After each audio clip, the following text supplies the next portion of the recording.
మన్యం జిల్లాలో దోమల నిర్మూలన తద్వారా వ్యాధుల నియంత్రణతో ఆరోగ్యకరమైన సమాజ నిర్మాణంలో అందరూ భాగస్వాములు కావాలని జిల్లా వైద్య ఆరోగ్య శాఖ అధికారిని డాక్టర్ పి విజయలక్ష్మి పిలుపునిచ్చారు. ఆగస్టు 20న ప్రపంచ దోమల దినోత్సవం సందర్భంగా గురువారం పార్వతీపురం పట్టణంలో అవగాహన ర్యాలీ చేపట్టారు.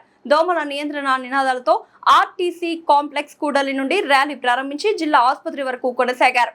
మానవాహారం నిర్మించి ప్రతిజ్ఞ చేయించారు. కార్యక్రమంలో డిఎంహెచ్ఓ మాట్లాడుతూ దోమల ద్వారా మలేరియా, డెంగ్యూ, ఫైలేరియా, చికెన్ గున్యా, మెదడువాపు వంటి ప్రమాదకర వ్యాధులు సంభవిస్తాయని, ఇందుకు దోమల ఆవాసాలను గుర్తించి నిర్మూలించడమే ప్రధాన కర్తవ్యమని, చుట్టుపక్కల నీరు నిల్వ లేకుండా చూడాలని, దోమల నియంత్రణ చర్యలో ప్రతి ఒక్కరూ భాగస్వామ్యులు కావాలని, విధిగా ఫ్రైడే, డ్రైడే పాటించాలన్నారు. జిల్లా కలెక్టర్ ఇప్పటికే పలు వినూత్న కార్యక్రమాలు అమలు చేయించారని, మా ఊరికి మలేరియా వచ్చింది, లార్వా వేటతో సమిష్టి కార్యాచరణతో దోమల నియంత్రణలో కృషి చేయడం జరుగుతుందని తెలిపారు. పుట్టకూడదు, దోమ పుట్టకూడదు.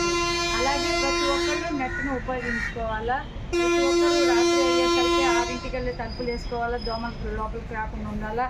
ప్రతి ఇంటికి కిటికీల్లో దోమ రాకుండా మెష్ డోర్లు ఉండాలా. అలాగే వ్యక్తిగత శుభ్రత